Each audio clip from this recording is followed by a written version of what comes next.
शास्त्र सिद्धांत सबन को एहि मत,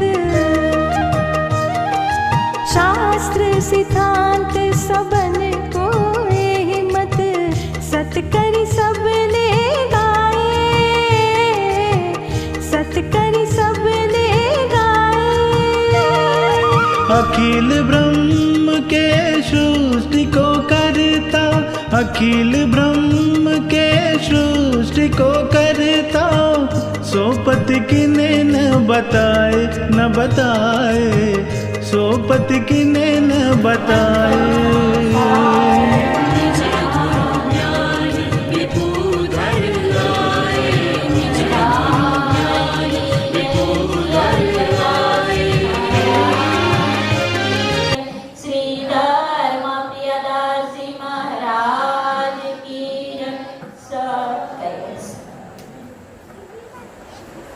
केवल अंशो सत्केवल साहिब सत्केवल साहिब।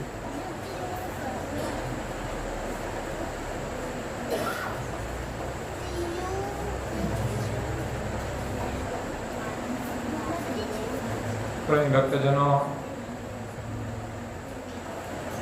आप सबने सुविदित છે આજે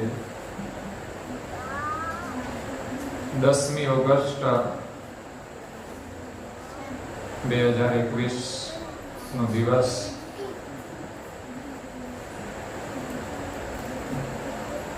આજથી 51 વર્ષ પૂર્વે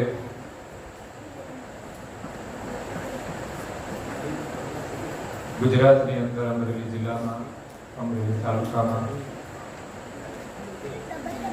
સોનારિયા ગામે પૂર્વાશ્રમની અંદર આચાર્યનો જન્મ થયો હતો। આપણે ત્યાં જન્મદિવસ ઉજવવાની પરંપરા શરૂ થઈ છે। સામાજિક રીતે બધા ઉજવે છે, બહુ સારી વાત છે। માણસને કમસે કમ ખબર તો પડે કે આપણા કેટલા વર્ષ થયા। જૂના લોકોને કદાચ ખબર નહીં હોય જન્મ તારીખ કઈ હશે।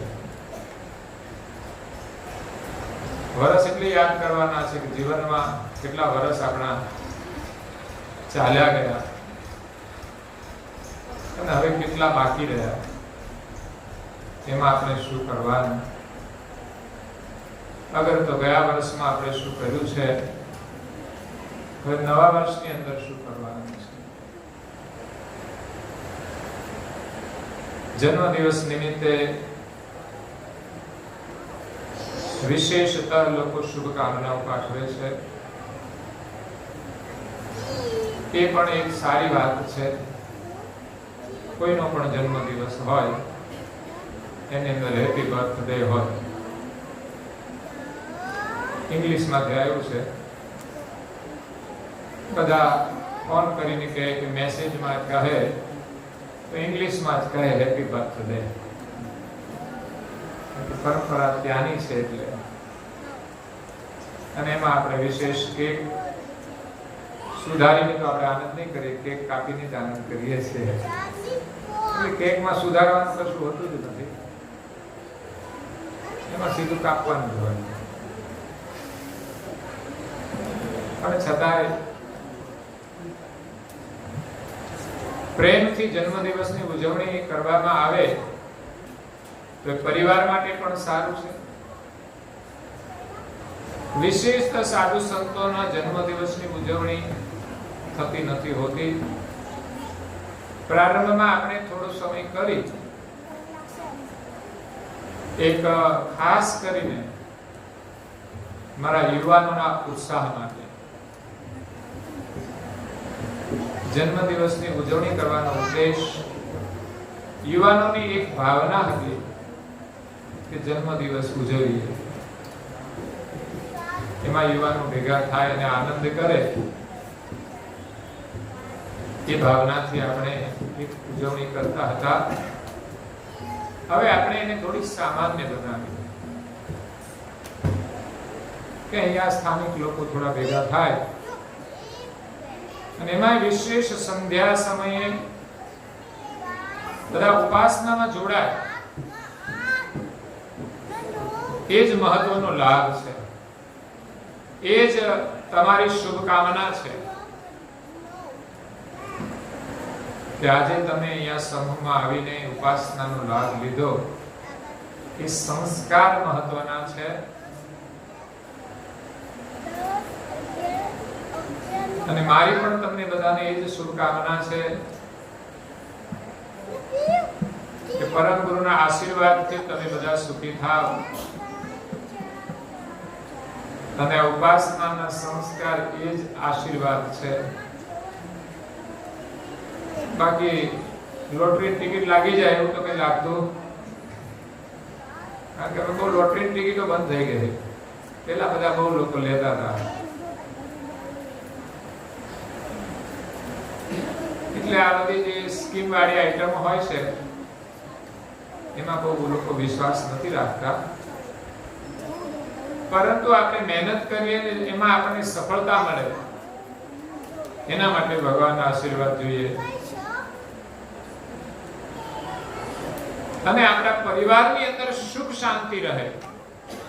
એ તો ધંધા ઘણા સારા ચાલતા હોય, પણ પરિવારમાં શાંતિ ના હોય તો શું કરવાનું? અને પરિવારની અંદર શાંતિ જોઈતી હોય તો પરિવારમાં સંસ્કાર જોઈશે. સંપત્તિ તો જોઈએ, પણ સાથે સંસ્કાર મહત્વના છે.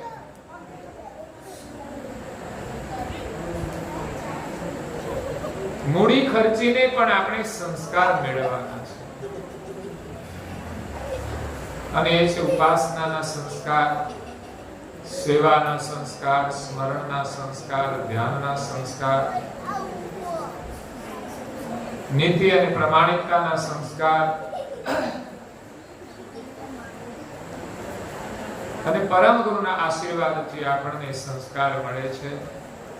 સત્સંગના સંસ્કાર, સત્સંગ દ્વારા આપણને સમજણ મળે છે. સમજણ એ જ સંસ્કાર છે. દિવ્ય પરમ ગુરુએ આપણને અગાધ જ્ઞાન આપ્યું છે. એમને શ્રવણ કરીને, અધ્યયન કરીને એમના આશીર્વાદ મેળવજો. આપણા જીવનનો અને દુનિયાભરનો જે ખજાનો છે એ પરમ ગુરુ રચિત ધર્મ ગ્રંથોમાં છે. કદાચ સમજાય ન સમજાય, પણ નિયમથી થોડો અભ્યાસ કરશો, બહુ જ જીવનમાં મોટો લાભ થશે. મારી દ્રષ્ટિએ તો તમારું જીવન જ સફળ થઈ જશે. એટલે જન્મદિવસની ઉજવણી આપણી સાર્થક બને એવો સંકલ્પ જન્મદિવસે લેવો જોઈએ. હવે મારે શું સંકલ્પ કરવાનો છે નવા વર્ષમાં?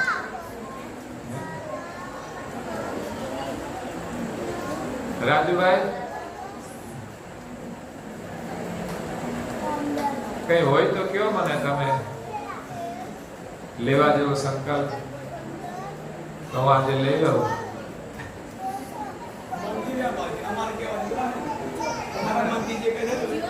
તમારી દ્રષ્ટિએ કઈ લેવા જેવું લાગતું હોય તો પણ હું નાના બાળકોની પણ સલાહ, શિખામણ ગ્રહણ કરવી જોઈએ. મને એમ થાય છે કે ક્યારેક ક્યારેક મારાથી મોડું ઉઠાય છે, તો ખરેખર 5 વાગે તો ઉઠી જ જવું જોઈએ સાધુ જીવનમાં. ક્યારેક ક્યારેક ઘણી વાર મોડું થઈ જાય, તો એટલો સમય આપણો નિદ્રામાં જાય છે. આ કારણ હોય રાત્રે મોડા સુધી જાગવાના. શાસ્ત્ર નિયમ પ્રમાણે તો મોડા સુધી જાગવું પણ ના જોઈએ, પણ અમારું જાગરણ હોય છે, ઉજાગરો નથી હોતો. અને તમે રાત્રે 12 વાગ્યા સુધી જો ટીવી જોવો તો જાગરણ ન કહેવાય, પણ ઉજાગરો કહેવાય. એટલે ખરેખર નિયમિત આપણે ઉઠવું જોઈએ. તો તમારે પણ 6 વાગે તો મને લાગે છે કે ઉઠવું જોઈએ. સૂર્યોદય પહેલા ઉઠવાની આજ્ઞા આપી છે પરમ ગુરુએ. જો આપણાથી પાળી શકાય તો પાળવા પ્રયાસ કરજો. ઉઠ્યા પછી પણ જે કરવાનું છે મહત્વનું છે.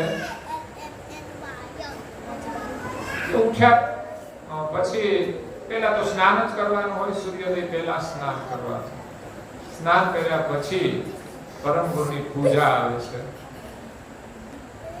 આપણા દરેકના પરિવારની અંદર બધા જ સભ્યો પૂજા કરે એવું એક વાતાવરણ બનાવો. આવતો પરમ ગુરુનો 250મો પ્રાગટ્ય વર્ષ આપણે ઉજવવું છે. એમાં કેટલા લોકો જોડાય છે એ મહત્વનું છે. કોઈને આપણે જબરજસ્તીથી નથી જોડવા, પણ પ્રેમથી આપણે જોડાવાનું છે એક વર્ષ માટે. પછી તમારે જેટલું કરવું હોય તેટલું કરજો. તો વહેલા ઉઠવું, સૂર્યોદય પહેલા સ્નાન કરવું, નાઈ ધોઈને પહેલી જ પૂજા. કદાચ કોઈ બહેનોને જરૂરી કામકાજ હોય તો કામકાજ કરીને પછી કરે પૂજા, પણ બને ત્યાં સુધી વહેલા ઉઠીને પૂજા કરીને પછી બીજું કામ કરવું જોઈએ. પૂજનની અંદર પરમ ગુરુનું પૂજન કરીએ. ચંદનથી પુષ્પ હોય તો એમના ચરણમાં અર્પણ કરીએ. આપણા આંગણે જો રાખી શકાય તો 2 ફૂલ છોડ રાખવા જોઈએ, જેથી ગુરુ મહારાજની પૂજામાં અર્પણ કરી શકાય. પછી બીજા કોઈના ફૂલ તોડીને આપણે ચડાવીએ એમાં કઈ મહત્વ નથી, જરૂરી નથી. એના કરતા તો એના જે છોડ ઉપર રહે ને એ સારા છે. પૂજન, આરતી, એના પહેલા અમર મંત્રની માળા 1 થી માંડીને 6 સુધી, ને અમારે 6 થી માંડીને 18 સુધી. તમારે મિનિમમ 1, અમારે મિનિમમ 6. તમારી પૂર્ણ માળા એ અમારી મિનિમમ હોય. 6 માળા એટલે 48 મિનિટ તો મિનિમમ બેસવું જોઈએ. જો કે સમય મળે છે, પણ ક્યારેક મોડું ઉઠાયું હોય તો ન બેસાય ને, કાં તો પછી બેસીએ તો પછી ઉપાસના છૂટી જાય. એટલે મોડા ઉઠવાનો ગેરલાભ એ છે કે એ નિયમ છૂટી જાય છે.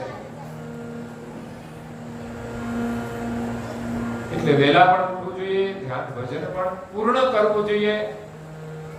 આશીર્વાદ માંગવા નહીં પડે. તમારું બેંક બેલેન્સ હોય એટલે તમને આશીર્વાદ મળી જ જાય.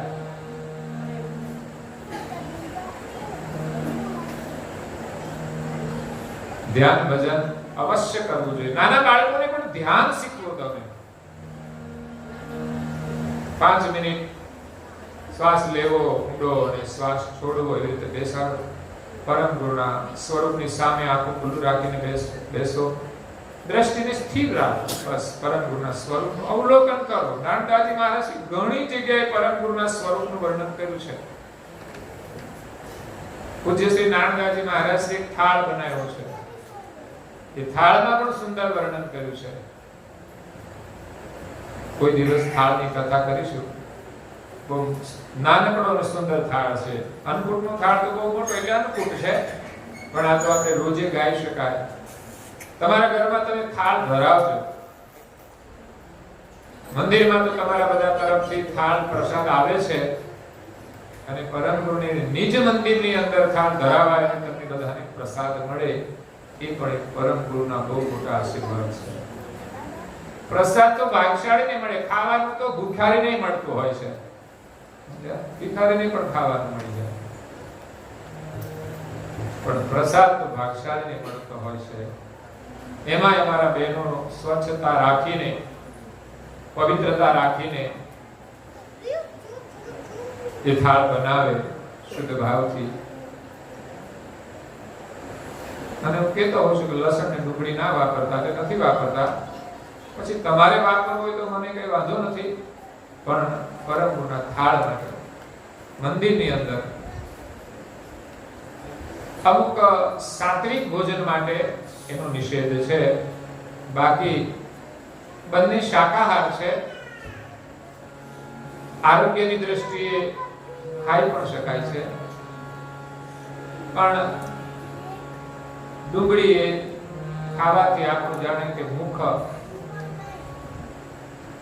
દુર્ગંધી થઈ જાય છે, અને ગુણની દ્રષ્ટિએ પણ સંતો મહાપુરુષો એનો નિષેધ રાખે છે. બાકી ગરીબ લોકો માટે તો મુખ્ય આહાર ડુંગળી છે. પણ એ સિવાય બિન ઉપયોગી સર્વે વસ્તુ દીધી છે તમે ત્યાગે રે અંતર્યામી આવો હમારા. બિન ઉપયોગી વસ્તુ તો આપણે સદાને માટે છોડી દેવી જોઈએ. બિન ઉપયોગી બધું જ છોડી દેવું છે, જેમાં વ્યસન પણ આવે અને માંસાહાર પણ આવે. તો પરમ ગુરુને થાળ ધરાવજો. તમારા ઘરમાં જય વિધિ બોલજો, તમારા બાળકોને પણ શીખવજો, તમે પણ બોલજો. આ સંસ્કાર બહુ મહત્વના છે.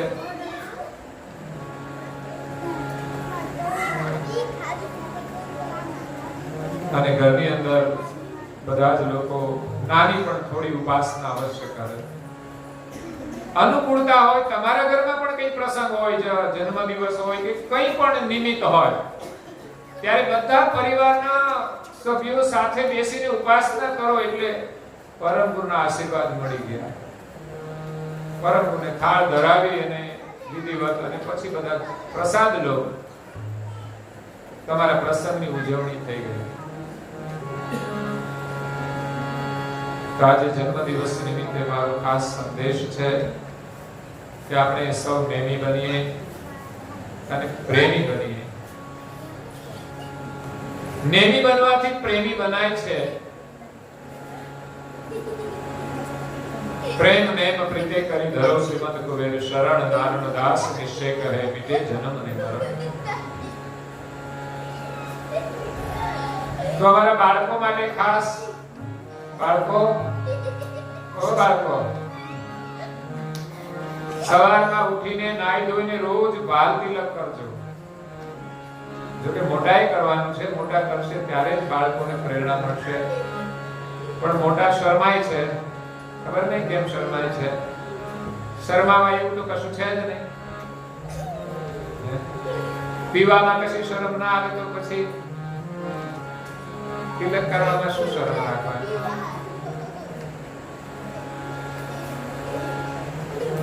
મને તો ઘણી વાર એમ થાય કે બજારે બેસવામાં શરમ આવી જોઈએ. બિલકુલ નવરા બેસવું એ પણ શરમ જેવું કામ છે મારી દ્રષ્ટિએ. બજારે નીકળું લોકો હાવ નવરા ધૂપ જેવા બેઠા હોય, આ બધું જોયા કરતા હોય. એટલે ભાલ તિલક પણ બધા કરો. પરમગુરુના બહુ મોટા આશીર્વાદ છે. આપણે અહીંયા જે પ્રવૃત્તિ ચાલે છે એમાં ખાસ ગુરુવારની કથા હોય છે. તમારા ઘરમાં તો ગુરુ કથા થાય, પણ જ્યાં હોય ત્યાં આપણે ગુરુ કથાનો લાભ લઈએ. કદાચ કોઈના ઘરે તમે ન જતા હો, એવા તો ઘર બહુ જાગતા નથી મને, કારણ કે બહેનો તો બધાના ઘરે જતા હોય. જો વ્યવહાર ના હોય તો બહેનો પણ ના જાય, પણ લગભગ મોટા ભાગે બહેનો બધાના ઘરે આવતા હોય છે. ભાઈઓ પણ આવી શકે છે. કદાચ તમે ઓછા ઘરે જાઓ તો કમસે કમ તમારા સગા સંબંધીઓ એમને ત્યાં કથા હોય ત્યારે તો કમસે કમ જજો. પછી મંદિરમાં હોય ત્યારે પણ તમે આવી શકો છો, લાભ લઈ શકો છો. ખાસ ભજન અને ધૂન બંને શુક્ર, શનિ ને રવિ થાય છે. કોરોના ન હોય ત્યારે તો આપણે લાભ લઈ શકીએ. 2 વાર તો આવી ગયો છે, કદાચ આવશે તો 1 વાર આવશે, પછી તો ભગવાન જાણે. પણ કાયમ તો રહેવાનું નહીં હોય ને. વૈજ્ઞાનિકો રહેવા ના દે. એટલે આપણા જીવનમાં એક આ મોકો મળ્યો છે લાભ લેવાનો. નહીં તો લાભ મળતો નથી. આપણા માટે સુંદર યોગ આજે જન્મદિવસનો નિમિત્ત હતો, તો આપણને આ સમૂહમાં પ્રાર્થનાનો લાભ મળ્યો. અને પછીનો જે કંઈ આપણો પ્રસાદનો કાર્યક્રમ છે એ પણ લાભ મળશે. એટલે કુસંગથી બચવા માટે આપણે સંસ્કાર મેળવવાના છે. સત્સંગ કરીશું તો સત્સંગ સંસ્કાર મળશે. જીવનમાં એક બુરી આદત પડી જાય છે, પછી એક આદત બીજી આદતને લાવે છે, પછી ધીમે ધીમે જીવન આપણું બુરી આદતોથી ભરાઈ જાય છે. એટલે એવી આદતોથી સાવધાન રહીને જે હોય એને દૂર કરવા માટે આપણે પ્રયાસ કરીએ અને સારા નિયમ પાળવાનો અભ્યાસ કરીએ. એકવાર તમે નાનકડી શરૂઆત તો કરો. એક નાનું બીજ આપણે જમીનમાં વાવીએ છીએ, પાણી પાઈએ છીએ, તો ધીમે ધીમે ધીમે આપણે જોઈએ તેમ મોટું થાય છે. વાવ્યા પછી આપણે 1 મહિનો ખેતરમાં ન જોયું હોય, પછી જોવા જઈએ તો એટલો મોટો છોડ થઈ જાય છે. અને એક નાનકડું વડનું બીજ સમય જતા મોટું એક વટવૃક્ષ બને છે. અનેક પશુ પંખી એના ઉપર નિવાસ કરે છે. આ મનુષ્યો પણ એના નીચે છાંયો લેતા હોય છે. અને વડલો અને પીપળો તો કેટલા પૂજનીય છે. શ્રાવણ મહિનામાં તો આપણે ખાસ એનો લાભ લઈશું, પાણી રેડીશું. પણ જે તરસ્યા હોય એને પણ રેડજો. એક જ પીપળાને બધા ના રેડતા. પીપળાને કદાચ ના જરૂર હોય તો થોડું રેડીને બાકીનું તરસ્યા છોડને રેડજો. બાજુમાં બાવળીઓ હોય તો એને પાણી પાડજો. ભૂખ્યાને ભોજન આપવું જોઈએ. એટલે એક છોડ મોટો થાય છે, એક વૃક્ષ બને છે અને અનેક લોકોને એના ફળ આપે છે. કદાચ વડના ફળ આપણે નહીં ખાતા હોઈએ, પણ પશુ પંખી તો ખાય છે, પક્ષીઓ તો ખાય છે, અને જીવ છે, કાગડા છે, બીજા કોઈ પક્ષીઓ છે. એમ આપણા જીવનની અંદર એવા ફળ લાગે કે જે બીજાને સુખ અને શાંતિ આપે, સંતોષ આપે, આપણા પરિવારને પણ એ સુખી કરે. તો આજે જન્મદિવસ છે, તમારી બધાની બહુ શુભકામનાઓ આવી છે. એટલે હું પણ બધાને રિટર્નમાં શુભકામનાઓ આપું છું કે તમારો પણ જન્મદિવસ વર્ષમાં આવતો હશે. કોઈ વળી અહીંયા કંઈ આવતા હોય છે નિમિત્તે, જન્મદિવસ નિમિત્તે, તો ખબર હોય તો શુભેચ્છા આપીએ છીએ. પણ ન આવતા હોય એમને પણ એમના જન્મદિવસની શુભકામના પાઠવું છું. અને જન્મદિવસની ઉજવણી બસ આ જ રીતે કરજો. પરમ ગુરુની પ્રાર્થના કરીને એને ભોજન પ્રસાદ ધરાવીને બધા પ્રેમથી આપણે જમીએ. કોઈ ભૂખ્યાને આપણે જમાડીએ, એ જ ખરેખર સાચી ઉજવણી છે. આપણે બધા જમીએ, પ્રેમથી જમીએ, પ્રેમનું મહત્વ છે. પણ જીવનમાં કોઈ ભૂખ્યાને જમાડવાનું જો આપણે નિમિત્ત બનીએ તો એ આપણા માટે બહુ મોટા આશીર્વાદ છે. એટલે આપણે ધાર્મિક ક્રિયાઓ દ્વારા પ્રયાસ કરતા હોઈએ છીએ કે આપણા જીવનમાં કંઈક એવું પુણ્ય કરીએ કે જેથી પુણ્યના પ્રતાપથી આપણે અને આપણો પરિવાર સુખી થાય. તો વિશેષ આજે જન્મદિવસની ઉજવણીનું નિમિત્ત મેં તો કઈ યાદ કર્યું નહોતું અને મારું કોઈ આયોજન હતું નહીં, પણ અમારા ઉમેશભાઈ એક બે વખત ઉઘરાણી કરી અને એમની બહુ ઈચ્છા હતી અને હોય છે. અને એની તો એક ઉમદા ભાવના હોય છે કે બસ સુશોભન સારું કરીએ. પણ વિશેષ બહારથી લોકો આવવાના હતા શણગારવા માટે, પણ મારી દ્રષ્ટિએ એને આપણે કઈ અર્થ આપવાનું થાય એના કરતા અહીંયા જે કર્યું છે ને પર્યાપ્ત છે. એ ફુગા લગાવે છે પણ બહુ જાજા લગાવે છે મારી દ્રષ્ટિએ, પણ અહીંયા જેટલા લગાવે છે ને બહુ પ્રમાણસર છે, જેથી મંદિરની શોભા પણ સચવાઈ રહે છે. નહીં તો મારા મંદિરની શોભા છે ને દબાઈ જાય છે. આ સુવર્ણના થાંભલા, ઉપરને બધી છાલ, પણ આજે ખૂબ સારી રોનક છે. આમાં ઉમેશભાઈની ભાવના પણ જ્યાં લાગે છે કે પૂર્ણ થઈ ગઈ, અને ખાસ કરીને અમારા બહેનોએ જે સુશોભન કર્યું છે એમના માટે શુભકામનાઓ છે કે એમના જીવનમાં પણ કાયમને માટે સુશોભિત રહે, એનું જીવન સુશોભનીય બને, એમની ભાવના જે છે કે કાયમને માટે સુંદર રહે. અહીંયા એમને રંગોળી બનાવી છે, પ્રેમના રંગો પૂર્યા છે. ભાવના વગર કશું થતું નથી. એટલે આજની ઉજવણીની અંદર સુશોભનમાં બહેનોએ પોતાનો સમય આપીને જે સુશોભન કર્યું છે બદલ એમને પણ હું ખૂબ ધન્યવાદ આપું છું. ત્યાર પછી અહીંયા 51 કદાચ દીવા હશે ને તો નથી ગણ્યા, પણ જન્મદિવસ નિમિત્તે જેટલા વર્ષ થયા હોય એટલા દીપક પ્રગટાવવાના હોય છે કે જે આપણા પ્રકાશમય ગયા છે એના પ્રતીક રૂપે. અને એક નવો દીપક હોય છે જે 52મો છે. હવે મનની અંદર પ્રવેશ કર્યો છે ત્યારે એમ થાય છે કે ઘણું બધું આપણું જીવન ચાલી રહ્યું છે. જો કે ફોગટમાં તો નથી ગયું, પરમગુરુની કૃપાથી 18-20 વર્ષની ઉંમરે જ્યારથી સાધુ જીવન જીવવાનો સંકલ્પ થયો ત્યારથી જ મારું જીવન બસ પરમગુરુના સ્મરણમય છે. ધીમે ધીમે કાર્યની પ્રવૃત્તિને સમેટી લીધી, અને ત્યાર પછી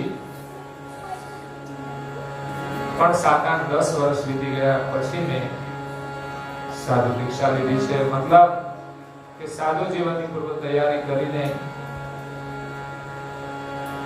પછી સાધુ દીક્ષા ગ્રહણ કરી છે. એમાં પરમ ગુરુની બહુ મોટી કૃપા છે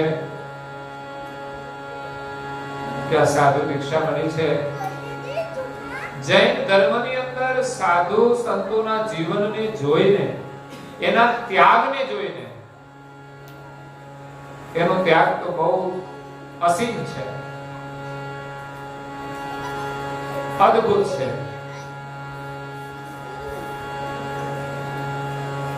અમર્યાદિત છે. તો ઘણા ગ્રહસ્થીઓને પણ એમ થાય છે કે અમને પણ આવી ત્યાગી દીક્ષા મળે. તો ઘણા લોકો ગ્રહસ્થ જીવનમાંથી ત્યાગી દીક્ષાઓ લેતા હોય છે. ઘણા લોકો વાનપ્રસ્થિત બનીને ત્યાગી દીક્ષા લેતા હોય છે કે સાંસારિક જીવનનો અનુભવ તો કરી લીધો અને આપણી ફરજ પૂરી થઈ ગઈ, તો જીવનમાં એક સાધુ જીવનનો પણ અનુભવ થાય તો ખબર પડે કે સાધુનું જીવન કેવું છે, કેવું નિરામય છે, કેવું ત્યાગમય છે. અને પછી બીજા જન્મે પણ આપણને એ જીવન પ્રાપ્ત થાય છે. અમે તો પ્રાર્થના કરીએ છીએ કે જન્મ જન્મ અમને સાધુનું જીવન આપજો, કઈ સંસારની મોહ માયામાં ફસાવતા નહીં. કારણ કે ગૃહસ્થનું જીવન જો સાવધાની ન રાખે તો સંસારની માયામાં ફસાઈ જાય છે, સમય જ નથી મળી શકતો. છતાંય પણ તમે બધા ભાગ્યશાળી છો. હું જોઉં છું કે તમે કેટલો બધો સમય કાઢો છો ઉપાસનામાં આવવા માટે, તથા સત્સંગમાં આવવા માટે, ભજનમાં આવવા માટે, ધૂનમાં આવવા માટે. ભાઈઓ પણ કાઢતા હોય છે અને બહેનો પણ કાઢે છે, અને કાઢવો હોય તો બધાથી નીકળી શકે છે.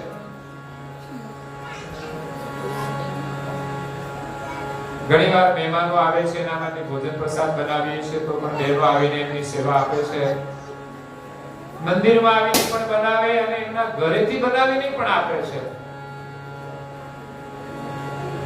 એટલે મને બહુ જ ગૌરવ થાય છે કે પરમ ગુરુની કૃપા પ્રાપ્ત કરી રહ્યા છીએ. જીવનનું સાચું પુણ્યનું ભાથું ભરી રહ્યા છીએ?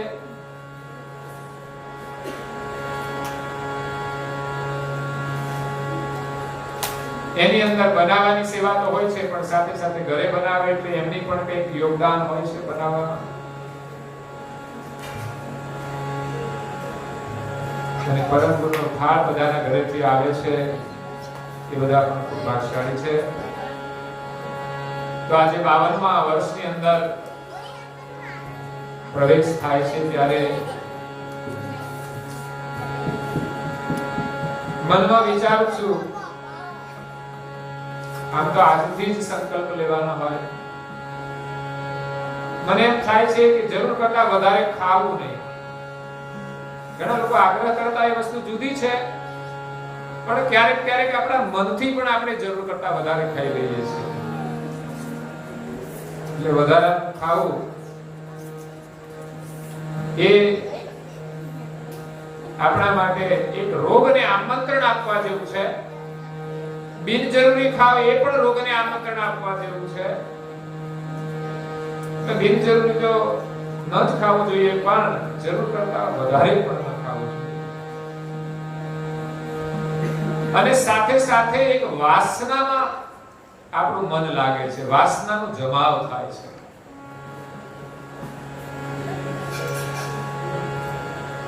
એટલે પરમ ગુરુને પ્રાર્થના કરીએ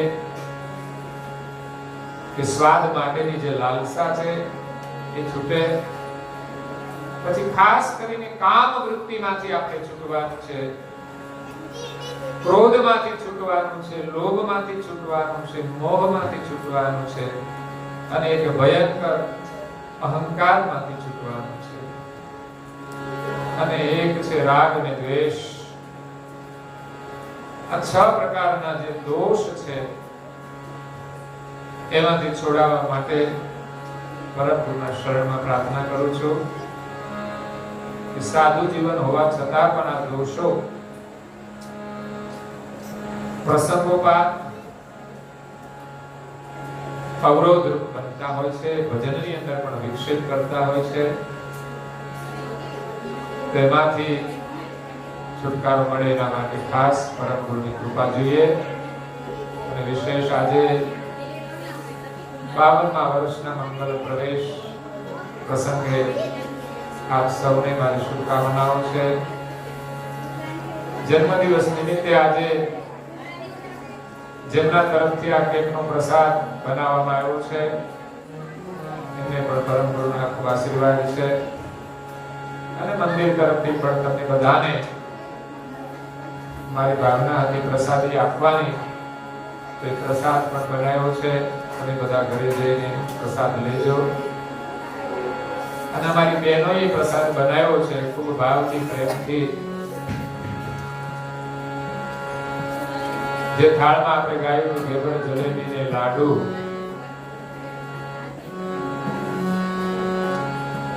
જમો તો થાળ કાઢો રે જીવન મારા. તો આપણે સૌ નેમી બનીએ, પ્રેમી બનીએ એ શુભકામના સાથે અત્યારે અહીંયા મારા પ્રવચનને હું વિરામ આપું છું. અસ્તુ સત્ય સાઈ શ્રીમદ કરુણા સાઈ.